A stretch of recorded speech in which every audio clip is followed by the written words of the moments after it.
కుదించి గొడబోసి 47 లక్షల మంది రైతులకే ఇస్తారట. మిగతా 45 లక్షల మంది రైతులకి అన్యాయం చేస్తున్నారు చంద్రబాబు గారు. ఇది అన్యాయం కాకపోతే ఏమంటారు?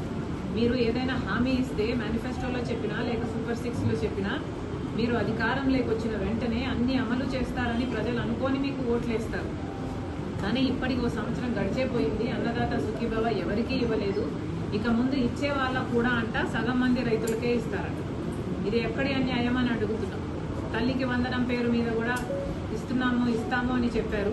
అది కాస్త సాగదీసి 1 సంవత్సరం ఎక్కొట్టి 87 లక్షల మంది పిల్లలకి ఇవ్వాల్సి ఉంటే 67 లక్షల మందికి ఇచ్చి 20 లక్షల మందికి మళ్ళీ మోసం చేశారు. సూపర్ 6 కాస్త సూపర్ ఫ్లాప్ అయ్యింది అనక మరి ఏమనాలి? నిరుద్యోగ వృత్తికి 3,000 రూపాయలు ఇస్తామని చెప్పారు.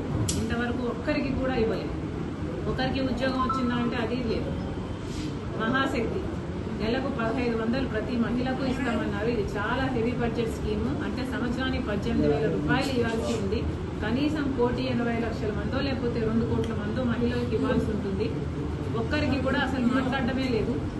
ఇప్పుడైతే P4కు లింక్ పెడుతున్నారు చంద్రబాబు గారు. ఎన్నికల మీద తిరిగినప్పుడు సూపర్ 6లో P4కి లింక్ పెడతామని మహాశక్తి పథకాన్ని ఎక్కడా చెప్పలేదు చంద్రబాబు గారు. ఇప్పుడు ఎన్నికలు అయిపోయింది, గెలిచేశారు, జనాలతో అవసరం తీరిపోయింది. కాబట్టి ఇప్పుడు ఎక్కడ పథకం అమలు చేయాల్సి వస్తుందనని ఇప్పుడు P4కు లింక్ పెడుతున్నారు. ఇది అన్యాయం కాకపోతే, మోసం కాకపోతే దీన్ని ఏమనాలి? మరి సూపర్ 6 సూపర్ ఫ్లాప్ అయ్యింది అనకపోతే మరి ఏమనాలి? ఉచిత బస్సు ప్రయాణము చాలా మినిమం బడ్జెట్ 350 కోట్లు మాత్రమే అవుతుంది అంటున్నారు. అది కూడా నెలకు, అది కూడా నిలబెట్టుకోలేని పరిస్థితిలో ఇప్పుడు చంద్రబాబు గారు ఉన్నారు. పక్క రాష్ట్రాలు కర్ణాటక, తెలంగాణలో కాంగ్రెస్ పార్టీలు దీన్ని బ్రహ్మాండంగా అమలు కూడా చేస్తున్నాయి. అయినా కూడా మన రాష్ట్రంలో మహిళలు దీనికి నోచుకోలేదు. ఇది అన్యాయం కాకపోతే కరెంటు ఛార్జీలు 30% అధికారంలోకి వచ్చిన వెంటనే తగ్గిస్తామన్న చంద్రబాబు గారు తగ్గించినంత దేవుడు జగన్మోహన్ రెడ్డి గారు 32,000 కోట్ల రూపాయలు 5 సంవత్సరాలలో పెంచితే చంద్రబాబు గారు ఒకటే సంవత్సరంలో 17,000 కోట్ల రూపాయలు పెంచేశాడు. మరి అన్యాయం కాకపోతే ఏం చేస్తున్నారు?